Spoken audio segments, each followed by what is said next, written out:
glória do Senhor Jesus Cristo. Amém. Eu creio que Deus tem nos guiado em cada passo que temos dado. Amém?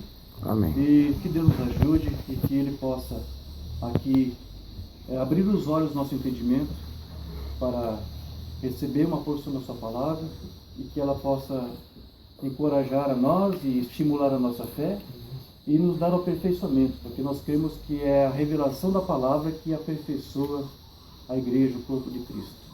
Amém? Amém. Então eu quero que você abra sua Bíblia junto comigo, no livro de Mateus, capítulo 24. Vamos ler os primeiros versículos ali, a partir do versículo 23. Vamos ler do versículo 23 até o versículo 27, de Mateus 24. Mateus 24, verso 23 em diante, diz assim a palavra do Senhor. Então, se alguém vos disser, eis aqui o Cristo, ou ei-lo ali, não acrediteis. Porque surgirão falsos cristos e falsos profetas, operando grandes sinais e prodígios, para enganar, se possível, os próprios eleitos. Vede que vô-lo tenho predito. Portanto, se vos disserem, eis que ele está no deserto, não saiais. Ou ei-lo no interior da casa, não acrediteis. Porque, assim como o relâmpago sai do oriente e se mostra até no ocidente, assim há de ser a vinda do Filho do Homem. Diga graças a Deus. Graças a Deus. Amado Pai Celestial, Deus bendito, essa é a palavra que nós acabamos de ler e sabemos que é a Tua palavra, Senhor. Fala conosco, revela a Tua palavra para os nossos corações e que isso seja uma semente, Senhor, plantada e que venha frutificar para nossas vidas e que aquilo que Tu vem nos instruir nessa noite, que possamos falar e dar testemunho disso, Senhor. Porque Aleluia. a Tua palavra, e amamos falar a Tua palavra, Senhor. E nós somente podemos falar daquilo que o nosso coração está cheio. Amém. A boca fala do que o coração está cheio. Então, Senhor, farta agora nossa mente, farta agora nossos corações, para que possamos falar da Tua palavra, Senhor. É o que nós te pedimos, em nome do Filho amado Jesus Cristo. Amém. Amém. Graças a Deus. Os irmãos podem sentar. Então, os irmãos sabem que esse é um texto muito conhecido, onde aqui Jesus nos fala acerca de algumas coisas que estariam para acontecer. Você pode colocar isso como sendo para o futuro somente, mas eu creio que ao longo das eras da igreja, este problema aqui que Jesus apontou, aconteceu. Eu creio que em cada era da igreja deve ter havido este problema de pessoas tentando dizer para a igreja que Cristo já havia descido e que estava em algum lugar, como ele disse, no deserto, no interior da casa. Jesus disse, se algum dia isso acontecer, se você algum dia ouvir isto, ele disse, não dê ouvidos. Porque falsos profetas, falsos ungidos, viriam com essas mentiras. Agora, o que ele está dizendo aqui, na verdade, é que duas mentiras então seriam pregadas. Primeiro, alguém surgiria dizendo que Cristo já teria descido, que Cristo já teria vindo. Outros se passariam pelo próprio Cristo, se diriam o próprio Cristo. E isso aconteceu em todas as eras da igreja. Em todas as eras da igreja, tem aparecido pessoas tentando enganar o povo de Deus com essas duas mentiras, dizendo que Cristo já desceu, Cristo já veio, ou alguém se dizendo sendo Cristo. E nesses últimos dias nós sabemos que isso também tem se repetido. Né? Nós sabemos até, poderíamos até citar alguns aí que se dizem ser Cristo, ressuscitado ou até reencarnado, né? Mas nos dias de Mombrana, que é o que nos importa aqui, também isso aconteceu. Essa mentira, ou essas duas mentiras de que Cristo teria supostamente já vindo, descido, ou que alguém seria o Cristo, essas duas mentiras têm sido muito propaladas nesses últimos dias, principalmente para o povo da mensagem. Agora, o texto que nós lemos aqui fala que assim como o relâmpago sai do Oriente até o Ocidente, assim seria a manifestação do Filho do Homem. Agora, eu sei que pelos estudos que vocês têm lido e estudado, que nós temos traduzido, essa palavra aqui que você vê aqui como vinda do Filho do Homem, lá no original grego é parúsia. E nós já sabemos que a palavra parúsia não quer dizer exatamente vinda, como foi traduzido, mas sim presença ou aparição. E nós somente soubemos disso graças, em primeiro lugar, aos estudos de Mombrana, onde ele falava sobre uma diferença que havia entre aparição e vinda. Verdade. Mas também depois pelos estudos do próprio irmão Liveio, que através de oração, de meditação e dos estudos que ele tinha dos sermões de Mombrana, que ele soube que na verdade a palavra parúsia, como foi traduzido na Bíblia, não quer dizer vinda. Ela tem um outro sentido. E ele veio nos mostrou através dos estudos de Rotterdam e de Vine, que esses estudiosos do grego aconselharam, chegaram até a aconselhar que o bom era que não fosse traduzida essa palavra, que deixasse a palavra parúsia como está ali. Correto. Ou então que se fosse traduzir, que fosse como presença, porque ela não está relacionada exatamente à vinda física do Senhor Jesus Cristo. Então quando você lê aqui Jesus dizendo, assim será a aparição, a parúsia do Filho do Homem, você tem que entender que Jesus não está aqui se referindo exatamente à sua vinda física real à Terra, mas sim um evento que iria antecipar a isso. É verdade. Porque você sabe que o irmão Branham nos ensinou que antes que ocorra a vinda de Cristo, ocorre uma aparição. Antes de Jesus vir fisicamente, ele aparece espiritualmente, não fisicamente. Agora, este aparecer, esta aparição, é através de sinais, não é isso? E algumas coisas que ele utilizaria para poder se manifestar, para poder tornar patente a sua presença, a sua manifestação. Ele, o irmão Branham, citou alguns sermões fazendo essa separação entre presença e vinda. E eu só separei um aqui para ler, que é o que eu mais aprecio, embora nós temos vários outros. Eu quero ler esse aqui para você, da mensagem O Evangelismo no Tempo do Fim, onde o Branham vai dizer aqui para você, a partir do parágrafo 45, veja, a mesma coisa hoje. Quando você vê sua obra, agora, nós já temos visto e estamos testemunhando a aparição do Senhor. Mamãe diz, nós estamos vendo aqui o Senhor aparecendo. Quem é esse Senhor? O Filho do Homem, como Elias e eu estamos comentando hoje de tarde. Este Filho do Homem, Deus, já estava aparecendo. Depois ele vai dizer, lembre-se, aparição e vinda são duas palavras diferentes. Aparecer e então, depois, vir. Agora é a aparição, a parúsia. Mateus 24. Agora é a aparição do Filho do Homem ali que Jesus estava se referindo. Ele já tem aparecido nestes últimos dias, bem aqui conosco, nestes últimos poucos anos. Agora, isto é o sinal da sua vinda. Amém. Então aqui o irmão Branham está dizendo para você que naqueles dias Jesus já estava aparecendo, o Filho do Homem já estava ali se manifestando. Mas isso não era a vinda, isso era o quê? A aparição ou sinais que iriam precursar, que iriam antecipar a sua vinda iminente, a sua vinda física. Amém. Agora, quando ele disse aqui para nós que esse Senhor já estava aparecendo naqueles últimos dias, então você tem que entender que esta aparição era na forma de sinais, e se você quiser datar esses sinais, nós poderíamos começar até lá, pela coluna de fogo, quando apareceu para o profeta. E você pode remontar o tempo lá do batismo do Rio Raio, em 33, quando ele estava batizando aquela 17ª pessoa, parece que era um jovem menino, né? Uma coluna de fogo apareceu e uma voz saiu daquela coluna. E através do testemunho que nós temos do irmão Oliveira, uma conversa que ele teve com a irmã Miri, na verdade a voz saiu da boca do profeta. Poucos sabiam disso, né? Nós não sabíamos, a não ser o testemunho que o irmão Oliveira coletou da própria esposa do irmão Branham, né? Deus tomou o profeta e falou através da boca do profeta. Foi através da boca do profeta que Deus disse, como João Batista foi enviado para precursar a primeira vinda, tu irás uma mensagem para precursar a segunda vinda de Cristo.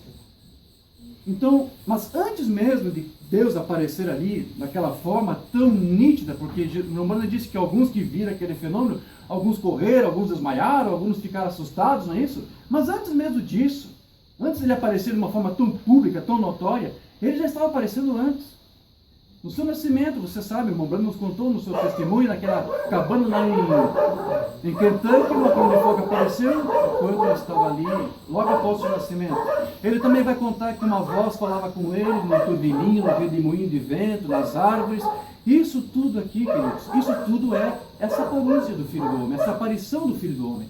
Ele aparecendo, né, um pouco, não publicamente, melhor dizendo, apenas para o profeta, mas depois aparecendo mais publicamente através de sinais, e depois usando aquele profeta para operar sinais e maravilhas e prodígios. E não somente isso, mas esse aparecer da parúsia do Filho do Homem também é manifestado na forma de uma mensagem. E através da vindicação de um profeta. Então, embora a Bíblia aqui não mostre esclarecidamente todas essas coisas, através da mensagem do William Branham é que nós conseguimos compreender melhor as Escrituras. Sim. As denominações apenas vão ler isso e vão dizer: estamos aguardando Jesus Cristo vir, mas com o ministério do William Branham nós conhecemos todas as particularidades que envolvem isso e que eles desconhecem. Agora nós sabemos o que é essa aparição aqui, essa vinda do Filho do Homem. Envolve uma série de coisas. Ele disse: este Filho do Homem aqui, este Senhor, já está aqui conosco, já está aparecendo. Mas veja, ele não disse que era ainda a vinda física e real do Senhor Jesus Cristo. Até o fim do seu ministério você vai ver que ele estava ainda precursando a vinda de Jesus. E a sua mensagem era para isto. Você sabe que há alguma confusão entre alguns ministros que dizem que em 63, quando uma nuvem foi fotografada nos céus, no dia 28 de fevereiro, alguns estão pegando aquela foto para dizer que ali foi o quê? Cristo vindo, o Filho do Homem desceu à terra, dizendo que a segunda vinda de Cristo já aconteceu. E esse sermão aqui foi pregado um ano antes da nuvem. Isso aqui foi em junho de 62. Então a nuvem foi fotografada em fevereiro do ano seguinte. Então veja, mesmo quando aquela nuvem apareceu, aquilo ainda não era a vinda de Cristo. Aquilo eram sinais da vinda. Aquilo eram sinais da aparição, ou seja, de que o Filho do Homem já estava aqui. Verdade. Então, enquanto alguns ficam dizendo que o Filho do Homem veio em 63, nós entendemos pela mensagem de William Branham que Mateus 24 já começou a ser cumprido muito antes de 63 numa nuvem. Amém. Desde o momento que Deus ali apareceu para vindicar o seu profeta publicamente, você já tem ali Mateus 24 se cumprindo, mas muitos não estavam enxergando. A teologia não poderia compreender. Até hoje não pode, porque isso está velado. Isso é só para a noiva. Amém. Amém? Então veja, depois aqui Jesus disse em Mateus 24, eu quero reler de novo, ele vai dizer aqui: porque assim como o relâmpago sai do Oriente e se mostra no Ocidente, assim há de ser a vinda, ou seja, a parúcia do Filho do Homem. Então veja que o irmão Branham ele soube mostrar para nós essa distinção de aparição e de vinda.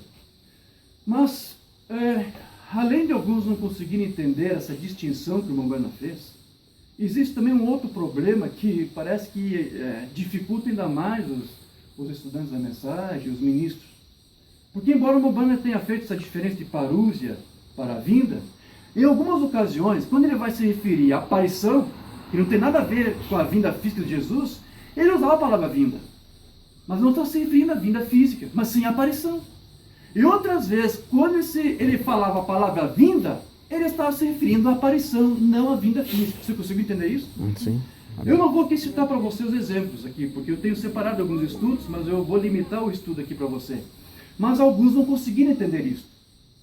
Mas eu quero que você entenda. Em algum momento ele dizia aparição, mas estava se referindo à vinda física real. E outras vezes a palavra vinda se referindo à aparição, não à vinda física. E isso é porque na Bíblia do Rei Tiago em inglês, a palavra parúcia foi traduzida como vinda. Está lá, comem, vinda.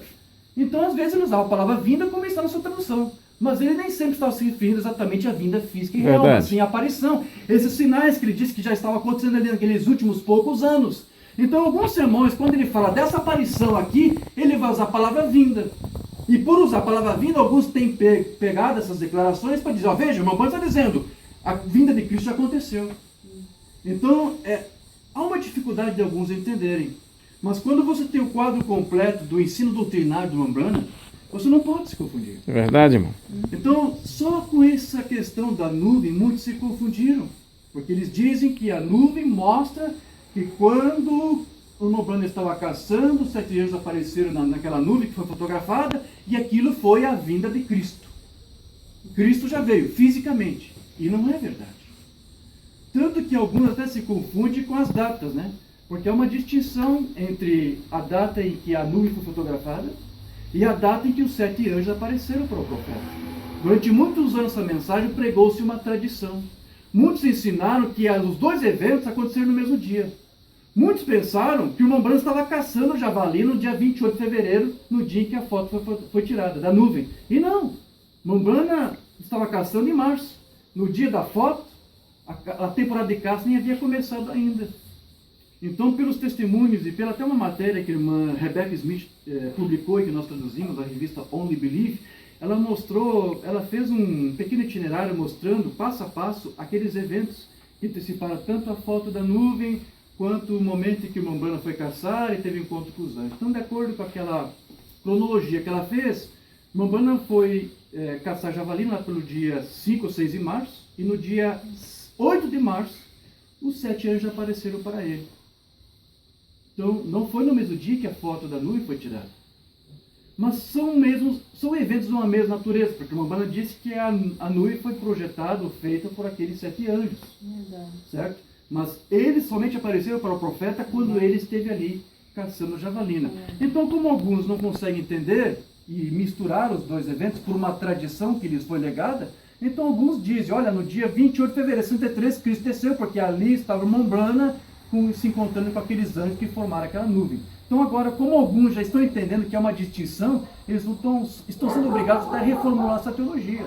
Porque se para eles Cristo veio quando os anjos desceram e se encontraram com o profeta, e não foi no dia 28 de fevereiro, quando a nuvem foi gravada, então agora já tem que mudar a data. Né? Ou então dizer que Cristo desceu no dia 28, depois subiu novamente, dali outro dia desceu outra vez. Mas acontece que Cristo não desceu ali naquela nuvem. Aquilo não foi a vinda física de Jesus. Mas como se não fosse o bastante, além deles criarem toda uma doutrina em cima dessa nuvem que foi fotografada, eles começam também a agregar outras teorias e outras interpretações. Porque eles vão dizer para você, baseado nas declarações mundanas, a palavra vinda, quando ele usa a palavra vinda, não se referindo à vinda física, eles pegam aquilo para dizer, olha, veja, Cristo já desceu ali naquela nuvem. Cristo estaria aqui quando o 7º anjo estivesse sobre a terra. Aí eles pegam ali aquela palavra que ele diz, usou como vinda, para dizer que foi a vinda física.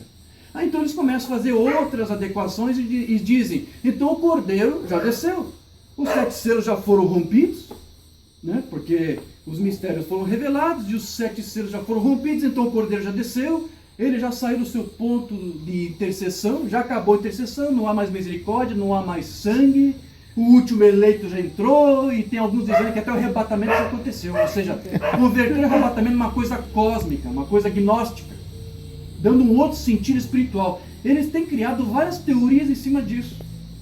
E para piorar a coisa ainda mais, essas pessoas, esses grupos da mensagem que estão criando essas teorias, baseadas nas suas interpretações pessoais da mensagem, mas que estão erradas, não estão de acordo com aquilo que o Umbanda disse. Eles estão dizendo uma coisa contrária àquilo que o Umbanda falou. Mas além deles terem feito tudo isso, existe uma disputa entre eles. Porque eu sei que existem alguns grupos que estão ensinando essas coisas, que o cordeiro desceu e que a segunda vinda já aconteceu, eles ficam disputando entre eles para saber quem foi o primeiro a divulgar isso. Então alguns dizem, nosso líder aqui é o primeiro a falar sobre essa coisa. Aí vem o outro, não, nosso grupo é do outro líder. Este líder começou a pregar antes.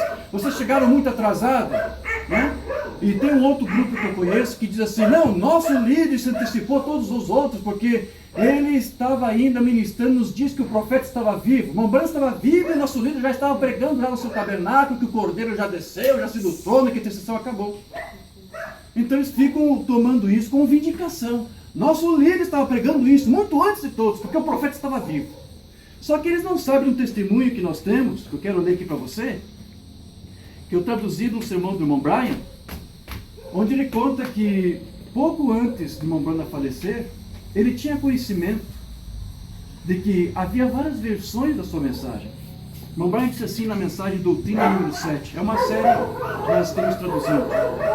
O irmão veio havia me dito que o irmão Brana mencionou a certos irmãos antes que ele deixasse Tucson para a sua última viagem para casa em dezembro de 65, que havia naquela época 17 versões diferentes de sua mensagem.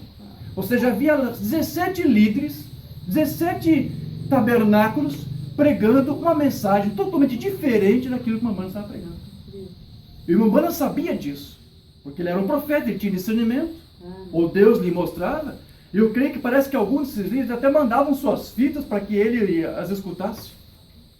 Aí que ele diz, e se havia, aqui o meu Brian falando, né? Se havia 17 antes mesmo que ele saísse de cena, muitas versões diferentes da mensagem você acha que existem hoje? Muito mais. Muito mais. Uma reunião que tivemos lá com o irmão Brian em 2013 na Argentina, Ele contou algo ali só pessoal, privadamente para nós, mas depois ele tornou público no outro sermão que ele pregou quando voltou para a América e que eu traduzi. Está em algum sermão, não sei qual, mas ele comentou para nós lá que no entendimento dele, hoje, cada tabernáculo da mensagem é uma denominação. Porque cada tabernáculo hoje está pregando a sua própria versão da mensagem. Cada líder dessa mensagem está dando a sua própria interpretação pessoal daquilo que o Umbanda diz. Então nós temos muitas outras variações. Agora, lá em Mateus 24, eu quero ressaltar mais uma vez isso aqui que Jesus aqui diz, no versículo 23 a 25. Então, se alguém vos disser, eis que Cristo está aqui ou ali, não lhe deis crédito. Porque surgirão falsos cristos e falsos profetas e farão tão grandes sinais e prodígios que, se possível fora, enganariam até os escolhidos. Eis que eu vou tenho predito. Então veja, se realmente uma Umbanda tivesse dito, como alguns estão dizendo, que Cristo já veio, de acordo com as palavras de Jesus, uma Umbanda teria que ser o quê? Um falso profeta. Yes. Porque Jesus não veio. Mas eu quero dizer para vocês que uma Umbanda não ensinou isso. Isso é uma adequação, isso é uma interpretação que alguns estão fazendo, mas não tem nada a ver com a sua mensagem. O Umbanda não sugeriu nada disso.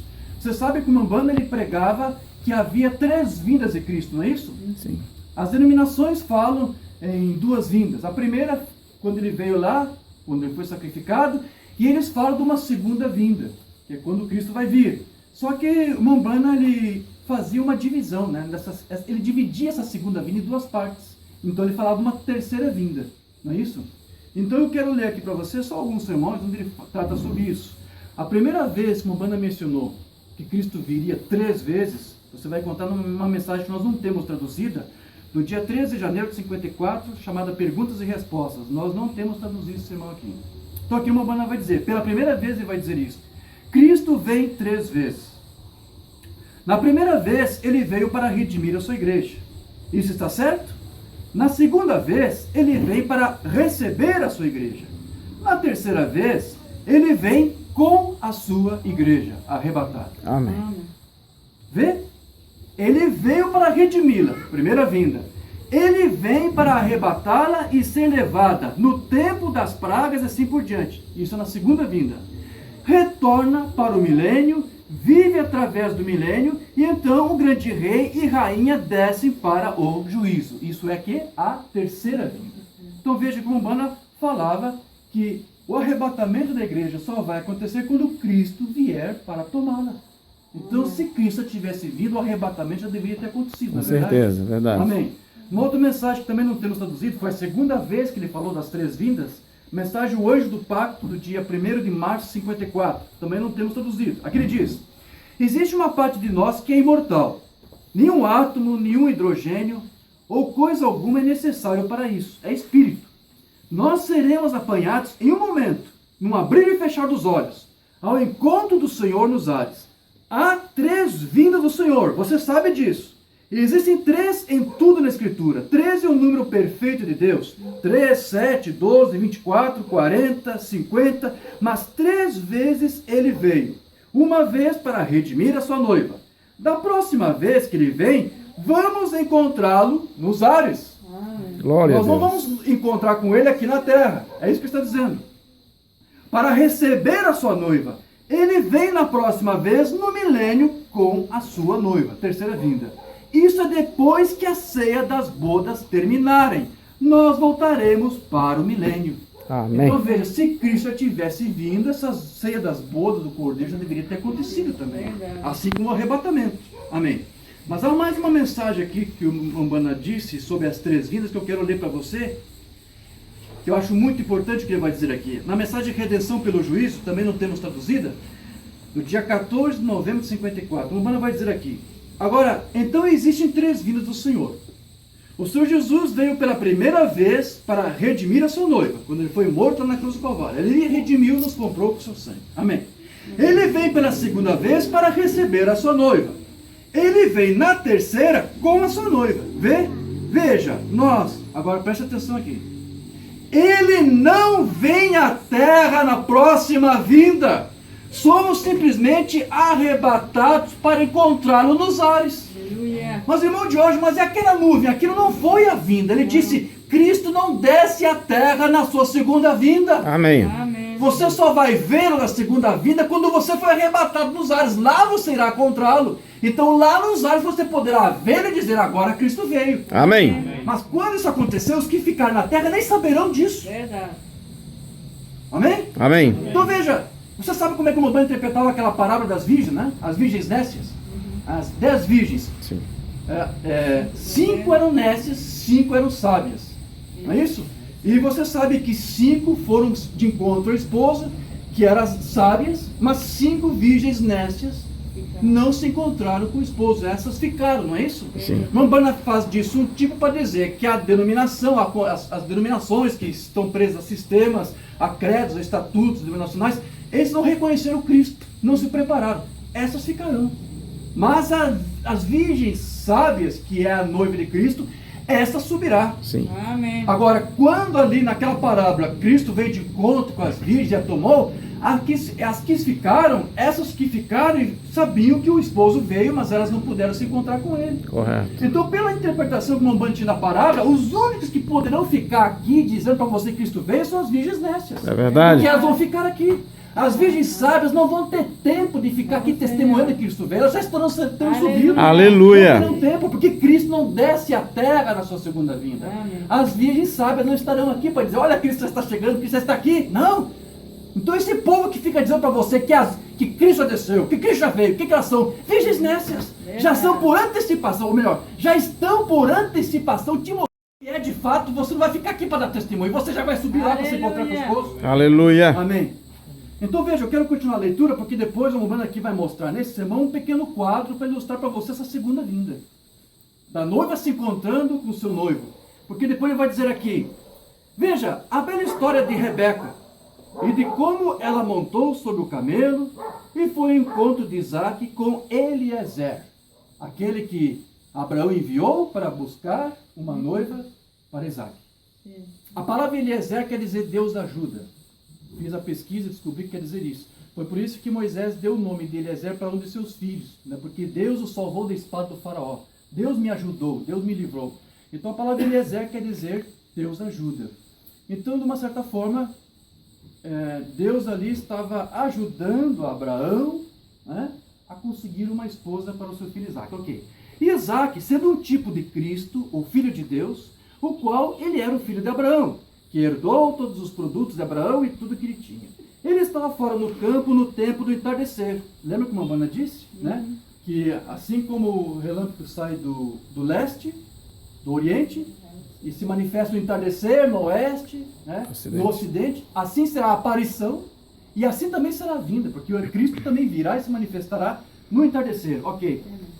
Veja, lá fora no campo, quando ele viu a bela Rebeca vindo sobre o camelo. Ó, que coisa, isso simplesmente faz arrepios passarem por mim. A bela Rebeca, ele nunca tinha visto, Isaac nunca tinha visto ali a esposa que Eliezer havia conseguido para ele. Vagando lá fora no campo, ó, ok, a bela Rebeca, ele nunca tinha visto, ele nunca soube quem ela era, mas Eliezer estava caçando-a. Foi esse termo que o Mambana aqui usou. Eliezer estava caçando uma esposa para Isaac. Ok. E ele encontrou como testemunho do Espírito Santo, que disse, ele orou e disse, Deus, dá-me favor hoje, para que eu possa encontrar uma esposa para o meu mestre. E então, quando Rebeca veio para dar água aos camelos, o qual viu o sinal de que ela estava disposta a ir, subiu no camelo e foi ao seu encontro. E ele estava fora no campo. Isaac estava fora no campo. Ó, presta atenção às figuras que o Mambana aqui está usando. No meio do caminho, longe da casa do pai. Então ele não estava na casa do seu pai Abraão. Ele saiu da casa e foi até metade do caminho. Né? Jesus está, agora o Mambana vai criar aqui uma suposição. Ele está dizendo aqui, eu torço para que isso já esteja acontecendo aqui. Eu torço para que o nosso Isaac já esteja nesse meio do caminho. Já saiu da casa do seu pai, da casa celestial, e está lá nos ares, nos aguardando lá, em algum momento. Para que nós, a Rebeca, a noiva, suba e vá de encontro a ele. É isso que ele está dizendo aqui. Então talvez, eu gostaria de pensar assim, eu não posso afirmar, não posso dizer, já deixou a glória, descendo por entre as estrelas e assim por diante, movendo-se para a terra, ou seja, até os ares, não é isso? Porque ele já explicou para nós que Cristo, na segunda vinda, não desce de fato à terra. Um dia desses, talvez ainda hoje, a igreja que ele nunca viu, no entanto, Somente como o Espírito Santo testemunhou a isso. A igreja não viu Cristo pessoalmente, fisicamente, mas ela conhece através do Espírito Santo, que é o Filho do Homem, aparecendo através de sinais, através de prodígio, através de nuvem, através de coluna de fogo, através do redemoinho de vento, através de um profeta, através de uma mensagem. A noiva está conhecendo o seu marido, o seu esposo, através dessas coisas, porque isso está antecipando a sua vinda física. Ela já tem esse contato espiritual, mas não físico ainda, ok? Observe, quando Rebeca viu Isaac, ela velou o seu rosto, saltou do camelo e correu para encontrá-lo. Foi amor à primeira vista. Eu não sei como ele irá se parecer. Ele pode ser um homem grande, ele pode ser um homem pequeno, ele pode ser marrom, branco, negro. Eu não sei de que cor ele será, que tipo de cabelo ele terá, que cor de olhos ele terá, mas eu o amo. Amém.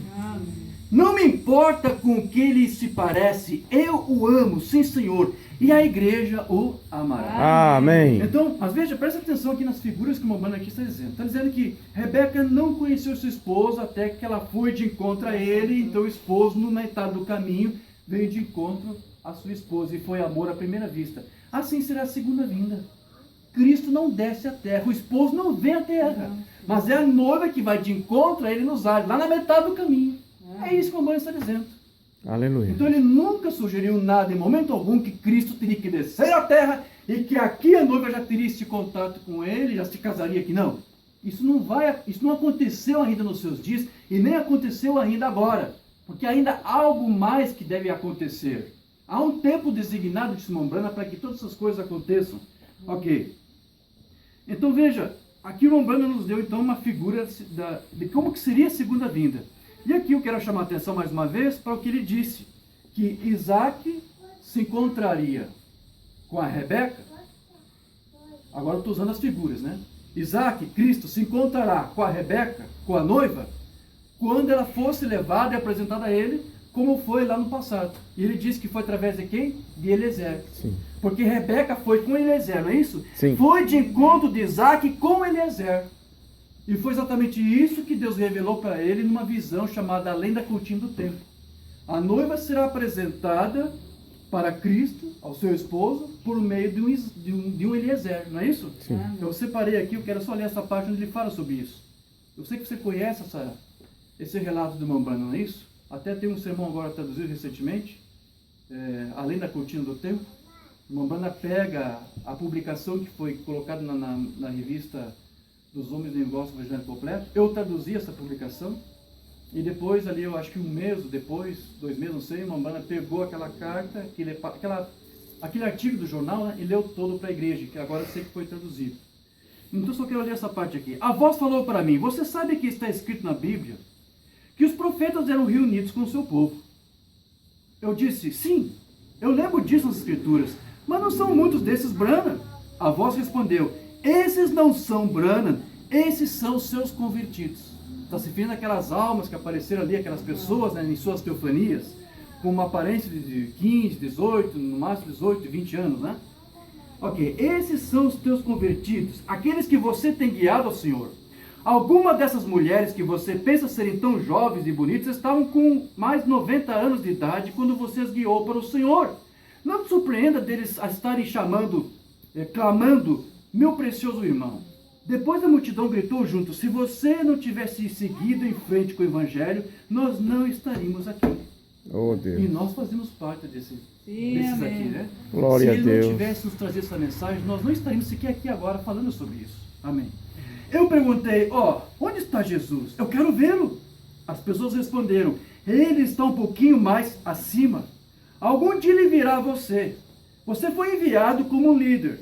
E quando Deus vier, ele julgará você de acordo com o seu ensino. Eu perguntei: Paulo e Pedro têm que ficar nesse julgamento também? A resposta foi: sim. Todos os apóstolos, todos os mensageiros das eras da igreja serão julgados pela mensagem que eles entregaram para o povo do seu tempo, cada um deles. Amém. Eu disse: eu tenho pregado o que eles pregaram. Aleluia. A mensagem apostólica, como estudamos ontem, Amém. a fé apostólica. Eu não desviei disso nem para um lado nem para o outro. Onde eles batizaram em nome de Jesus, eu também batizei. Onde eles ensinaram o batismo do Espírito Santo, eu também ensinei. Não o batismo com sensação, não é isso? Mas o selo do Espírito Santo. Amém? O que eles ensinaram, eu ensinei também. Sabemos disso, as pessoas disseram. E sabemos que iremos voltar à terra com você algum dia. Jesus virá e julgará você de acordo com a palavra que você pregou para nós. Depois, você nos apresentará a ele. Aleluia. Como Eliezer apresentou Rebeca para Isaac, vai haver lá um Eliezer que vai apresentar a noiva para Cristo. Você Amém. está entendendo Amém. isso? Amém. E todos juntos voltaremos para a terra para Aleluia. viver para sempre. Diga Oh, glória. a Deus. Glória a Deus. Amém, amém. Então veja, irmãos, nós vemos que o Mombrana, ele tinha uma maneira peculiar de ensinar, e às vezes a linguagem dele confundia alguns, como esse caso, esse exemplo que eu citei. Ele fez uma distinção entre aparição e vinda, e às vezes usava a palavra aparição para se referir à vinda, e às vezes usava a palavra vinda para se referir à aparição, e isso causou um grande nó teológico na cabeça de alguns ministros. Mas ainda há outras formas de expressões suas, peculiares suas, da sua teologia, como eu costumo chamar, que não confunde as pessoas. Quando, por exemplo, ele falava do rompimento de selos, ele não falava exatamente sobre aqueles mistérios que foram revelados naqueles cultos que foram ministrados em março no Tabernáculo Branco 63. Às vezes, quando se referia ao rompimento de selos, está se referindo a uma concatenação de eventos que tem que transcorrer e que culminam com o sétimo e o último selo. E você sabe que o sétimo e o último selo tem mistérios revelados que também está se referindo a fatos que tem que se cumprir. Sim. Assim Amém. como os outros selos, né, alguns, o primeiro, o segundo, o terceiro selo, eles até tratavam de eventos históricos da igreja que já se cumpriram, quando ele revelou seus mistérios. Então, alguns selos já estavam rompidos, ou seja, eventos históricos já haviam acontecido. Mas quando ele fala em rompimento de selos, e que alguns selos estão para se romper, quer dizer, ele está dizendo com isso que há eventos ainda que tem que acontecer com a história da igreja. E quando tudo que está relacionado a isso se cumprir, então todos os demais eventos que ele fala ali acontecem. Mas às vezes ele falava de rompimento de selo e falava dos mistérios revelados. E alguns estão lendo isso e interpretando como se fosse a mesma coisa. Deixa eu citar um exemplo aqui para você entender.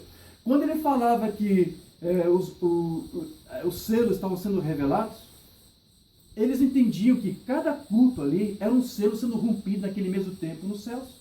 Então o Cordeiro rompia um selo, não é isso? Sim. Revelava o mistério para o profeta, ele aguardava ansiosamente aquele momento para até depois da noite subir na plataforma e pregar e revelar aquele selo. Então ali, o primeiro culto terminou, o primeiro selo é revelado, porque já foi rompido no céu.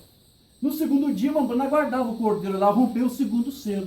O Cordeiro lá no céu rompia o selo, descia e revelava para o profeta, ele tinha revelação, fazia suas anotações e aguardava ansioso para depois da noite, naquele mesmo dia, no culto, revelar os mistérios do selo que foi rompido naquele dia. Esse é o entendimento que eles têm. E não era assim que o Mombrana ensinava. Não era isso.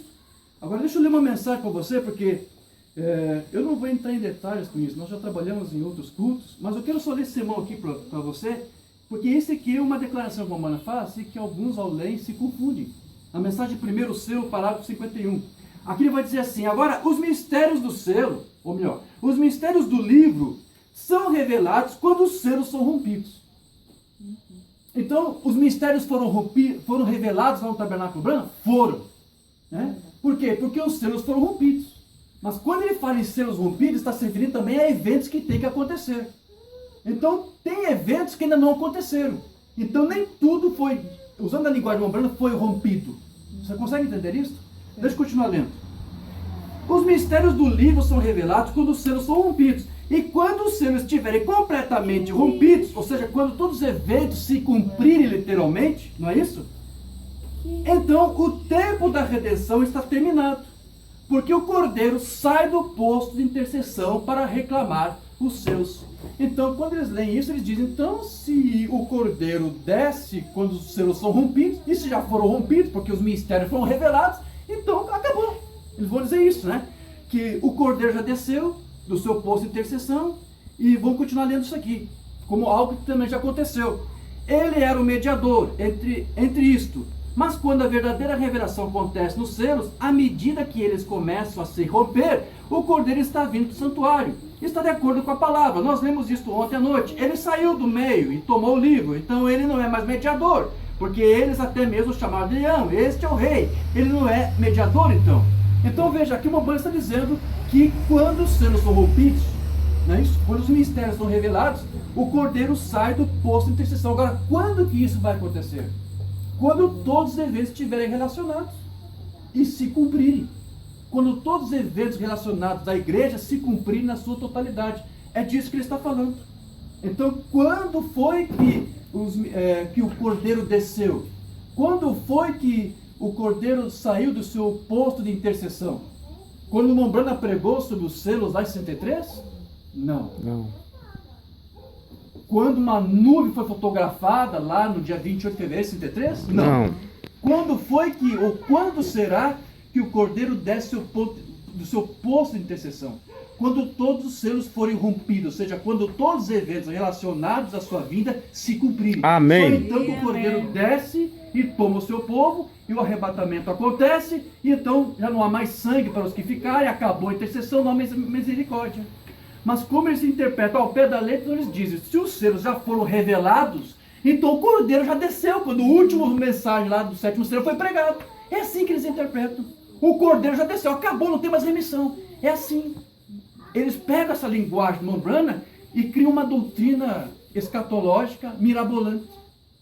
Eu quero ler para você mais uma outra declaração que o Mombrana faz e que os confunde, mas para nós não há com você, para nós nos confundir. Mensagem abrética é a mensagem preferida deles. Há muitas declarações que o Mombrana faz ali que os confundem. No parágrafo 140, o Mombrana vai dizer assim: Cristo nos redimiu agora. Estamos agora redimidos. Quando foi isso? Na primeira vinda. Amém? Amém. Mas ele ainda não requereu a sua possessão. Quando é que vai ser isso? Na segunda vinda. Amém. Quando todos os selos forem rompidos, quando todos os eventos se cumprirem inteiramente. Mas ele disse, ele ainda não requereu a sua possessão. Então isso não aconteceu ainda. A segunda vinda não aconteceu. Ele não saiu ainda do seu posto de intercessão. Amém.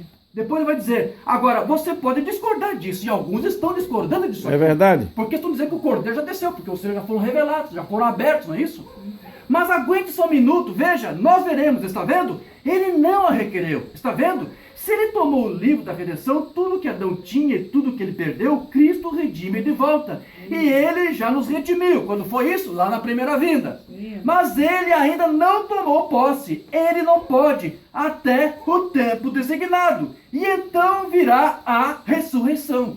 Na segunda vinda, então Cristo rompe todos os seres, todos os eventos relacionados à igreja se cumprem, então ele desce, toma a sua igreja, a igreja se encontra com ele nos ares, porque ele não desce até a terra, você já entendeu isso? Sim, amém. E então, quando isso acontece, ocorre lá nos céus o que é a ceia da boda do cordeiro, não é isso? E acabou a remissão. A remissão termina quando a noiva se encontra com o noivo. Aleluia. Não tem mais misericórdia, não tem mais sangue, mas enquanto isso não aconteceu, ainda há sangue, ainda há misericórdia. Ele não requereu a sua possessão ainda. Então, se ele não requereu, há sangue ainda para a igreja. Amém. Há misericórdia ainda para a sua noiva. Amém? É isso que ele está dizendo aqui. E então, ele tomará posse, sua propriedade, a qual obteve quando nos redimiu. Mas fará isto no tempo designado. Ó, que coisa. Então, o que Mombrana nos mostra que quando a segunda vinda de fato acontece, é quando Cristo desce fisicamente. Quando Cristo desce fisicamente, o arrebatamento acontece. Então, se ele já tivesse vindo e assumido a sua possessão, e saído do seu posto de intercessão, porque os selos foram rompidos, então o arrebatamento não deveria ter acontecido. Mombrana disse, o arrebatamento só acontece quando Cristo desce, Verdade. para se encontrar com a sua noiva. Quero ler uma mensagem onde ele diz isso. Não temos traduzido. O pastor de ovelhas, do dia 13 de abril de 56. Veja, tudo o que é na Bíblia é executado em três. Nós sabemos disso. E há três vindas do Senhor. A primeira vinda é passada, que é quando fomos redimidos. A segunda vinda é o arrebatamento, quando nós o encontrarmos. Você já entendeu isso? Amém. Amém? E a terceira vinda é quando ele estiver vindo para governar e reinar por 1000 anos. Amém. Graças a Deus. Glória a Deus. Então veja, o Mombrana nos mostra que quando de fato Cristo vier, a noiva já estará completa.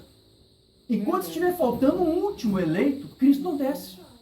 Cristo não desce até metade do caminho para arrebatar a noiva, enquanto este corpo místico da noiva não estiver completa. Enquanto estiver faltando uma unhazinha de um dedo do pé, enquanto este corpo não estiver completo, A noiva vai ficar aqui aguardando que este último eleito entre. É isso. É assim que o Umbanda ensinava. Dizer que Cristo tivesse vindo é como se dissesse então que o último eleito já entrou. E há alguns grupos dizendo que o último eleito já entrou, mas o Umbanda não ensinou isso.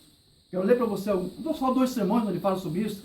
Mensagem de investimentos que não temos traduzido, dia 24 de novembro de 62, parágrafo 25.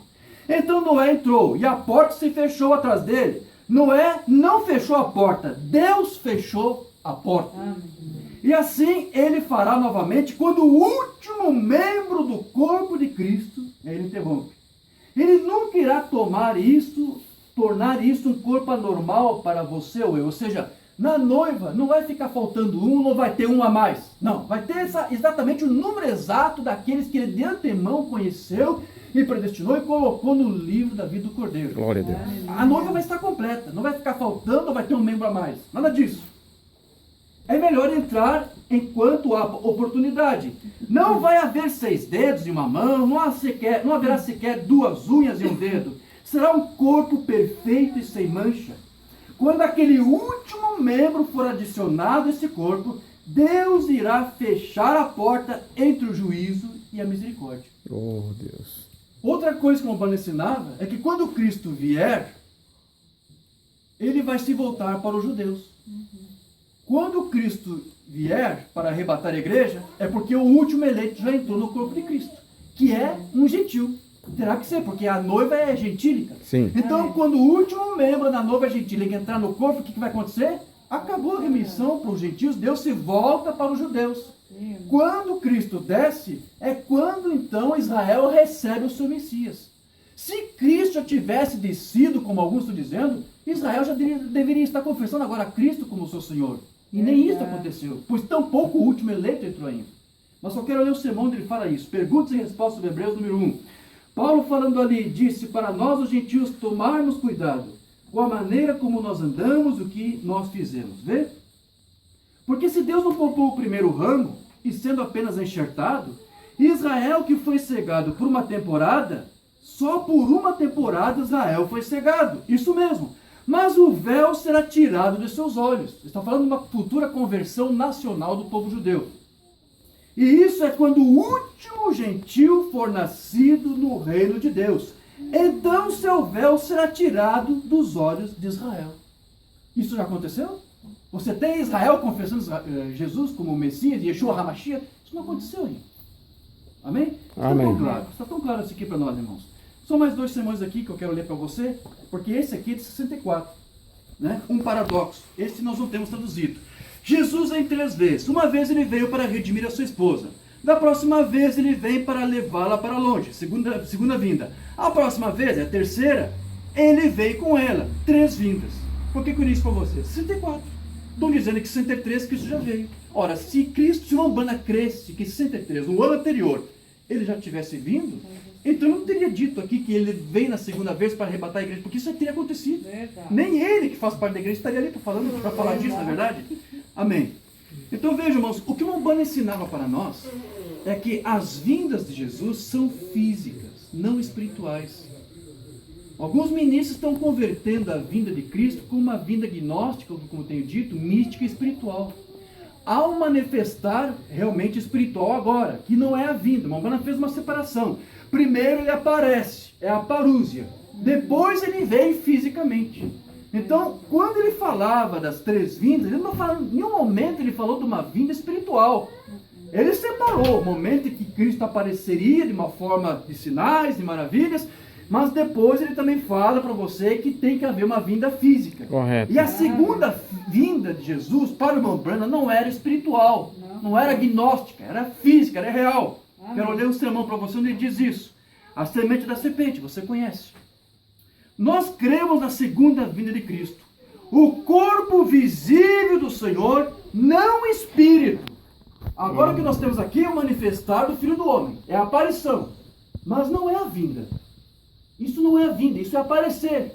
Mas quando Cristo vem, fisicamente, ele não vem em espírito. Ele de fato vem, o seu corpo visível.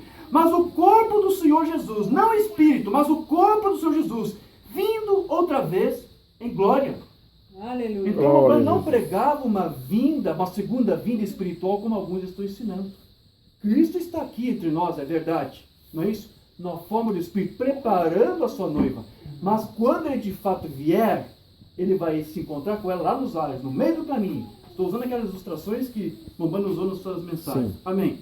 Então veja, queridos, só partindo para uma outra parte, você veja que Mombana, como tratamos ontem, ele foi aquele profeta que Deus estava usando para trazer de volta para nós aquela mesma mensagem apostólica dos pais da igreja e que foram ao longo das eras devorado, comido pelos gafanhotos, devorador, pulgão, como vimos ontem, né? E Mombana disse que esse Elias, porque ele queria preparar a segunda vinda de Cristo com uma mensagem, ele disse que ele faria duas coisas. Eu quero ler isso aqui para você, porque isso ele escreveu na mensagem Laodiceia, do livro das eras, né? A página 295, o capítulo pertinente a Laodiceia. Ele diz aqui para você: agora, esse mensageiro de Malaquias 4 e Apocalipse 17 fará duas coisas. Primeiro, segundo Malaquias 4, ele converterá os corações dos filhos aos pais. Isso todos sabem. Segundo, ele revelará os mistérios dos 7 trovões em Apocalipse 10, os quais são as revelações contidas nos 7 selos. Não é isso? Amém. Agora, serão essas verdades, mistérios, os 7 trovões contidos nos 7 selos, divinamente reveladas, que literalmente converterão os corações dos filhos aos pais do Pentecostes. Exatamente assim. Então, o que o Mombana aqui está dizendo para você? Que quando o Elias vier, ele fará duas obras. Ele converterá a igreja, nesse último dia, de volta à mesma mensagem que os pais pregaram no passado. Mas como é que ele vai fazer isso? Revelando as verdades, mistérios contidos nos trovões e nos selos. Ele diz: são essas verdades e mistérios dos trovões contidos nos selos que te converterão de volta à fé apostólica. O que ele está dizendo com isso? Que os pais da igreja conheciam os selos e conheciam os trovões. Amém. Porque se os selos e os trovões fossem uma outra mensagem, ou uma outra doutrina diferente que os pais da igreja pregavam, como que esses trovões poderiam te converter à fé deles se eles sequer conhecessem isso? Então os trovões e os selos é algo que os pais apostólicos conheciam, ministravam, falavam, confessavam e estudavam. Então veja, a partir de que momento que Deus começou a comissionar o seu profeta para preparar a noiva para o arrebatamento com uma mensagem apostólica? Quando que foi? Nós vimos ontem, desde 33. Sim, desde 33 ali, o Filho do Homem já estava aparecendo, uma coluna de fogo, vindicando o profeta. Amém. E ali, paulatinamente, o que ele estava fazendo? Revelando aquela fé apostólica, que eram os 7 selos. Porque em outras ocasiões, o Mombana vai dizer para você: agora nós temos 7 selos. Nem sei se eu separei aqui para ler para você. Bom, deixa eu ler aqui para você. Laodiceia, página 292. O que estava nesses trovões, ninguém sabe, mas precisamos saber. E será necessário um profeta para obter a revelação, porque Deus não tem outra maneira de trazer à luz suas revelações escriturísticas. O profeta que diz a você que os trovões são revelações escriturísticas, bíblicas. Os trovões tratam de verdades, mistérios que estavam na Bíblia. Amém. E que eram coisas que os profetas, que os pais da igreja falavam, mas que se perderam. Agora vem o profeta e faz o quê?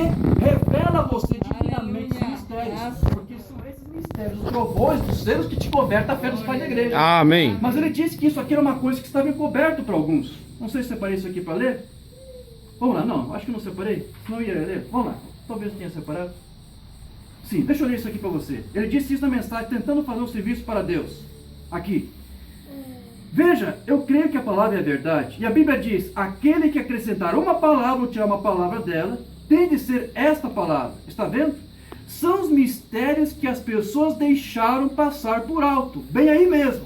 Ele está falando dos mistérios do quê? Dos selos, dos trovões. Passaram por alto. Né? De onde vem a minha mensagem? Da semente da serpente, a verdadeira crença da segurança do crente, né? Ou seja, da predestinação. No outro sermão eu quero ler para você, ao nascer do sol, vai falar mais uma vez desses mistérios, vai mencionar para você algum desses mistérios dos 7 selos e dos trovões. Ele me falou ali mesmo e disse: os 7 selos serão abertos, os 7 mistérios. Ok.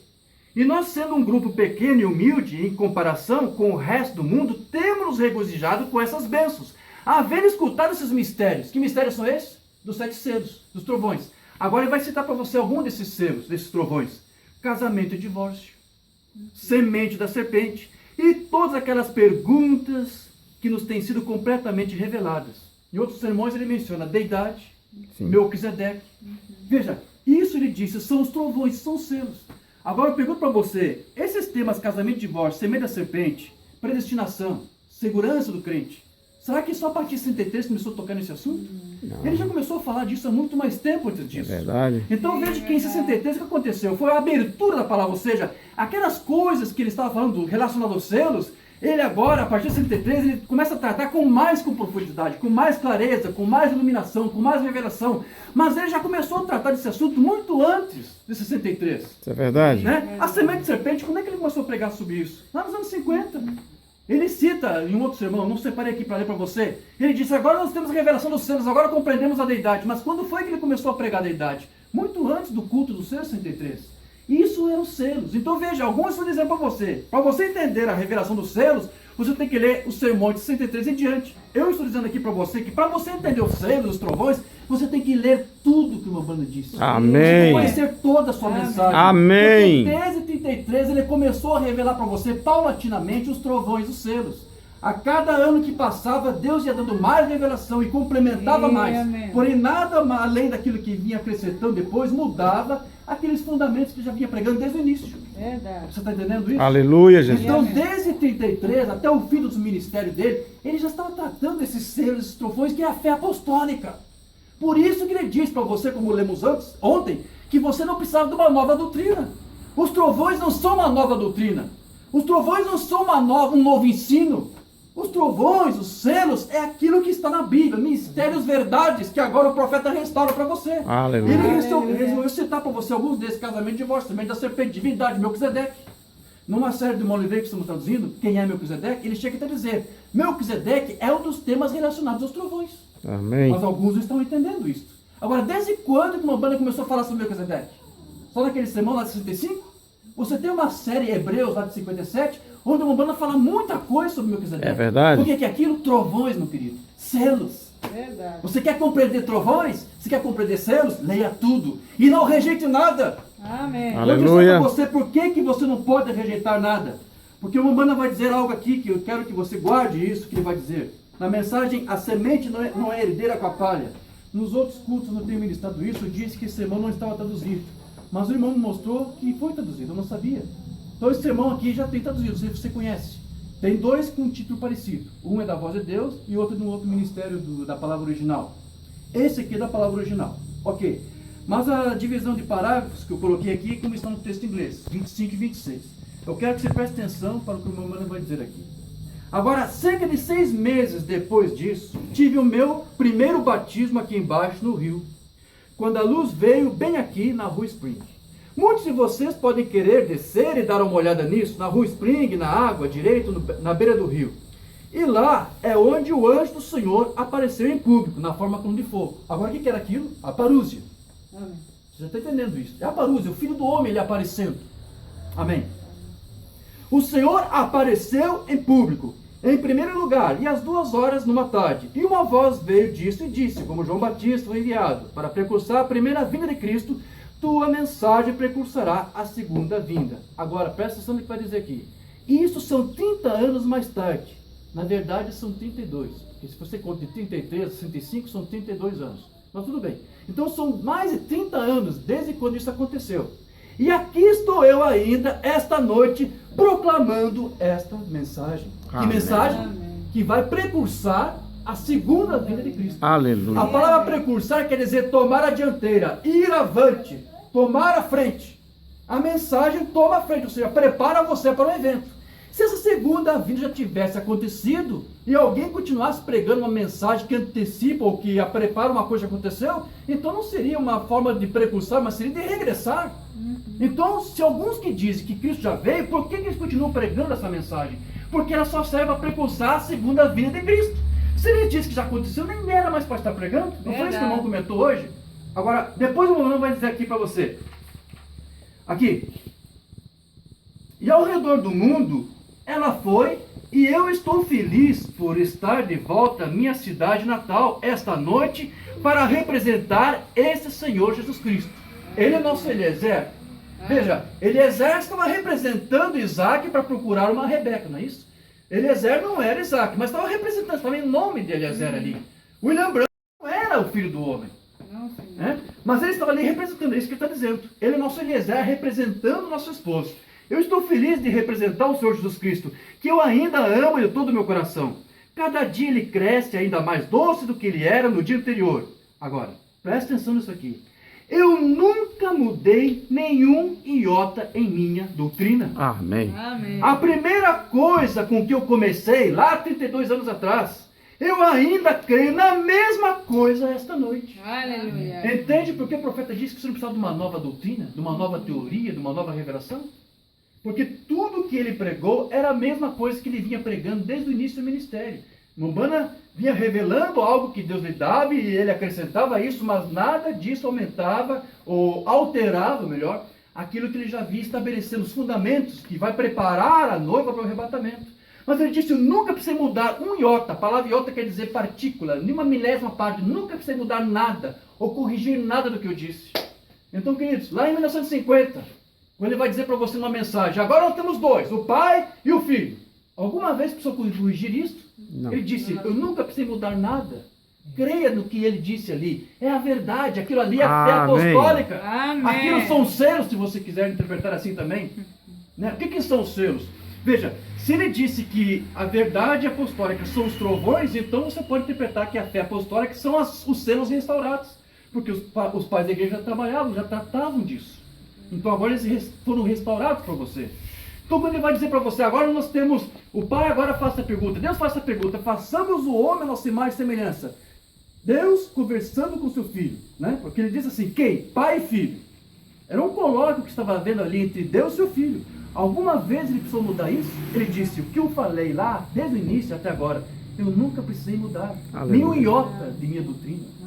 E no outro sermão lá em 54, ele vai dizer, um ser sobrenatural gerou um outro ser sobrenatural, a sua imagem e semelhança, o Logos que saiu de Deus, seu Filho Jesus Cristo. Alguma vez ele precisou mudar isso? De que um ser gerou um outro ser? Não. Aí fora eles negam isso, mas o Umbanda disse, eu nunca mudei isso. Amém. Amém. Então, queridos, essa é a mensagem apostólica na qual nós cremos e na qual nós colocamos nossa confiança. Aleluia. E como eu disse, Umbanda não era o Senhor Jesus Cristo. Embora alguns, como eu comentei ontem, tenham uma fé, mas não tenham a doutrina correta. E se você não tem a doutrina correta, você não vai ter uma confissão correta. E eu conheço pessoas essa mensagem, eu conversei com alguns que interpretam e que creem que o Umbanda era o próprio Jesus Cristo encarnado. Mas o Umbanda não era. Ele disse, eu não sou o filho do homem. O sétimo anjo não é o filho do homem. Os profetas do Antigo Testamento não eram o filho do homem em plenitude, mas o filho do homem, Deus, usou aqueles profetas, usou os seus vasos. Aleluia. A única vez que o filho do homem, Deus, habitou em plenitude em carne humana, foi no seu filho Jesus Cristo. Aleluia. E ele só voltará a repetir isso outra vez quando ele vier na sua terceira vinda para reinar no milênio, não é isso? Amém. Quando ele se encontra com a noiva, que é arrebatada nos ares, lá você vai ter outra vez esse Espírito que está entre nós agora, nos preparando para este evento, encarnado outra vez na pessoa de Jesus Cristo. Lá nós o coroaremos Rei de Reis, Senhor dos Senhores. Glória a Ali Deus. você terá outra vez o Filho do Homem encarnado no seu Filho Jesus Cristo. E quando ele vier, ele vai reinar aqui com o terceiro título e filho chamado Filho de Davi. Davi. Não é Amém. isso? Então, mas o Umbanda nos mostrou que para você entender como que era essa revelação naqueles dias do ministério do Filho do Homem, bastava você ver como que Deus tratou com os profetas. Ele sempre tomava Moisés como um exemplo. Se você entender como que Deus atuou no ministério de Moisés, você vai entender como que Deus atuou no ministério do William Branham. Então, já para encerrar, eu só quero ler mais alguns parágrafos do sermão do terceiro Êxodo. O Umbanda vai citar aqui uma passagem da escritura de Êxodo também. Aqui ele vai dizer, portanto desci para livrá-lo da mão do egípcio e para fazê-lo subir daquela terra, e eu te enviarei a Faraó. Agora o Umbanda diz, você notou? Desci. Mas estou te enviando. Quando foi que Deus desceu para comissionar Moisés? Quando Moisés já estava lá no Egito? Não.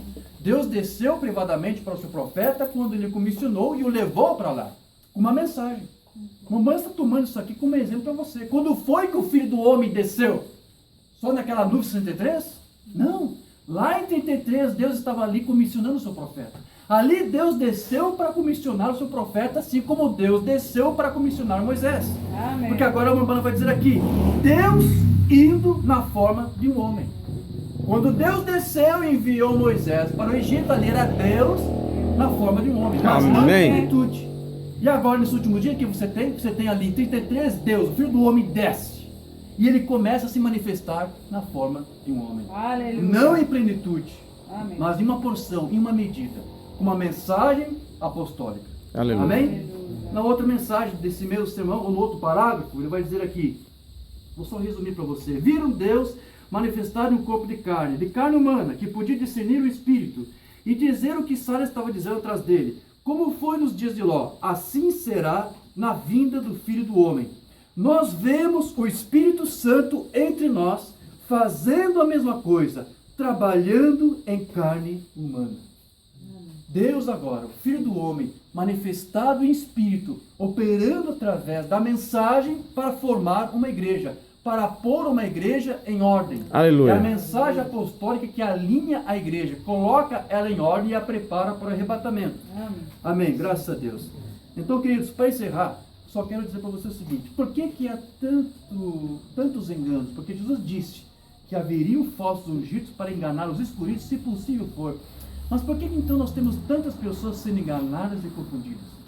Por que nós temos tantas variações da mensagem, como a Umbanda disse que já havia lá nos seus dias? E tantas variações como temos hoje? E por que há tantas pessoas cedendo e aceitando essas interpretações, essas doutrinas que estão sendo pregadas e que não tem nada a ver com a mensagem do profeta? Por que isso está acontecendo? A Umbanda disse que isso iria acontecer porque hoje nós estamos vivendo o que ele chamou de uma seca espiritual. Não foi isso? Eu quero ler para você na mensagem, ele diz isso. Alimento espiritual na devida estação. Ele diz aqui. Agora, vamos tipificar isso com a seca espiritual de hoje. Agora, todos nós sabemos, estamos muito conscientes de que há uma grande seca espiritual na terra hoje. Há uma grande fome na terra. E as pessoas querem saciar esta fome de qualquer maneira. A tal ponto que, seja o que for que esteja disposto a oferecer, o povo vai comer. Não é isso? Eu até separei uma palavra que eu acho que vocês conhecem, Provérbios 27:7. Sempre citei isso. A alma farta pisa o favo de mel, mas a alma faminta todo amargo é doce. Quando você tem fome, você come qualquer coisa, não é isso? Então, se dão lá uma mensagem tabelianista, unicista, você tem fome. Se é o que dão, é isso que você come. Por quê? Porque está havendo uma seca espiritual. Agora, depois ele diz, espiritualmente falando. E sabe, isso foi predito pelos profetas. Seria pouco antes da segunda vinda de Cristo. Então há até uma fome da igreja. A igreja quer ver Cristo. Mas enquanto isso não acontece, tem alguns tentando saciar essa fome, dizendo, Cristo já veio. Receba nossa mensagem, nossas revelações, nossos trovões misteriosos. Né? Só que isso o que é? Colossíntidas, envenenando o povo de Deus. Né? Morte na panela. Verdade. Depois diz aqui, disseram, haverá uma fome na terra, e não será somente por pão, mas pelo ouvir da palavra de Deus. E esse dia é agora. Verdade. Ouvir a verdadeira palavra de Deus. Nós estamos vindo nesses últimos dias a verdadeira palavra de Deus. Enquanto há uma seca espiritual, enquanto há um povo faminto comendo outra coisa, nós ainda estamos ouvindo a verdadeira palavra de Deus. Porque ele diz, é nesta hora. E eu quero encerrar essa mensagem de hoje com essa palavra do irmão Umbanda aqui. Eu leio isso aqui e encerro. Eventos feitos claros por profecia. O profeta diz aqui, João preparou um povo. Está falando de João Batista, o precursor da primeira vinda. Quantos ele tinha? Quantos João preparou para receber o Cristo nos seus dias? Essa é a pergunta que ele está fazendo. Você poderia contá-lo em ambos os dedos, ambas as mãos, nos dedos. Quantos que João apresentou a Jesus quando ele veio? Quantos que João pôde orgulhosamente levar até Jesus e dizer, Jesus, aqui estão aqueles que eu preparei com a minha mensagem para receber a ti. Agora que eles te sigam. Quantos? Mamãe disse, eu podia contar nos dedos quantos eram. Era uma ninharia. Era um grupo muito minúsculo, muito pequeno. Você já está entendendo o que ele vai dizer agora a seguir, né? Se na primeira vida foi assim, como é que vai ser na segunda vida? Vai ser diferente? O quadro vai ser outro? O que aconteceu no alfa, querido, tem que se repetir no ômega. Não é isso? Correto. Agora vai dizer, agora, o que dizer da sua segunda vida? Vai ser a mesma coisa.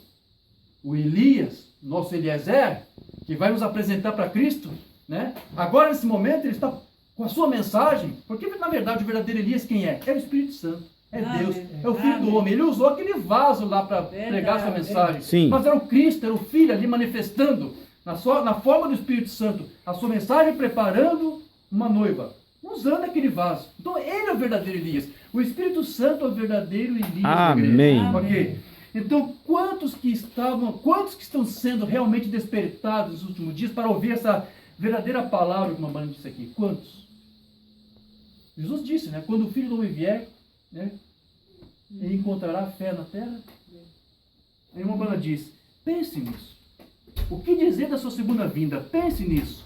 Mas quando os verdadeiros crentes da Bíblia veem a palavra tão abertamente vindicada para a era, eles creem. Amém. Não há nenhuma maneira de impedi-los disso, de crer nisso. Eles até selam o seu testemunho com seu sangue, se possível for, não é isso? Eles creem nisso. Então, isso é para eles, para o predestinado, aquele para aquela determinada era que vê e crê. Amém. Então, em cada era da igreja, Deus tem selecionado, Deus tem separado aquele povo que vai ouvir a mensagem para o seu dia. A noiva não é formada apenas de vivos transformados, como escrevi hoje no grupo, mas também de mortos ressuscitados. A noiva é tudo isso. Então, quando todos estiverem completados, quando o último número se completar, então Cristo desce e arrebata a sua igreja. Então, acaba realmente a intercessão, acaba a misericórdia para quem? Para os que ficarem, porque na verdade a misericórdia foi e sempre será somente para a noiva. Amém. Amém. Jesus nunca deu seu sangue pelo mundo e para denominações. Romana diz que Deus não trata com organizações, com denominações, Deus trata com indivíduos. Amém. Então, quando o último indivíduo deste grupo entrar, as portas se fecham. Amém. É assim que Romana diz. Quando o último eleito entrar, Laodiceia se encerra. Alguns chegaram a perguntar, irmão Brando, parece que o senhor nos deu a entender que o senhor disse que a Laodiceia acabou. Não, se o senhor disse isso, você me interpretou mal, não quis dizer isso. Laodiceia termina quando a igreja é arrebatada. Amém. Então, embora você tenha aí os laodiceianos, você tem aí dentro dessa era laodiceiana uma noiva sendo preparada. Amém. E no arrebatamento vai se unir aos santos do passado, que receberam a mensagem do seu dia. Amém, queridos? Então, veja, enquanto ainda há um povo confuso, enquanto alguns sedentos e com fome e comendo algo que não é a palavra de Deus, em algum lugar tem que haver um povo reunido para crer e confessar a verdadeira fé apostólica. Amém. Esse é o desejo do Senhor, de preparar os seus filhos até o momento em que tudo for, no seu tempo designado, se cumprir. Amém? Amém. E nós fazemos parte dessa história. Nós estamos aqui crendo de que Deus tem um propósito para as nossas vidas. E devemos, com a nossa fé, com o nosso testemunho, confessar disso. Com mansidão, com humildade, não com soberba, não com arrogância, porque quem somos nós? Verdade. Não é isso? Nós não somos nada, queridos. Mas agradecemos a Deus por Ele ter despertado nossos olhos. Glória a Deus. Não nos consideramos superiores a alguém por termos esse entendimento. Quisera que os outros pudessem compreender isso e gozarem da alegria que nós gozamos por ter esse entendimento. Mas aqui uma banda disse, foi uma ninharia lá na primeira vinda, terá que ser a mesma coisa na segunda vinda. Isso não pode mudar. Que Deus nos guarde e que Deus nos ajude em todas as coisas. Amém. Amém? Nos coloquemos em pé e vamos falar com o Senhor mais uma vez, uma palavra de oração.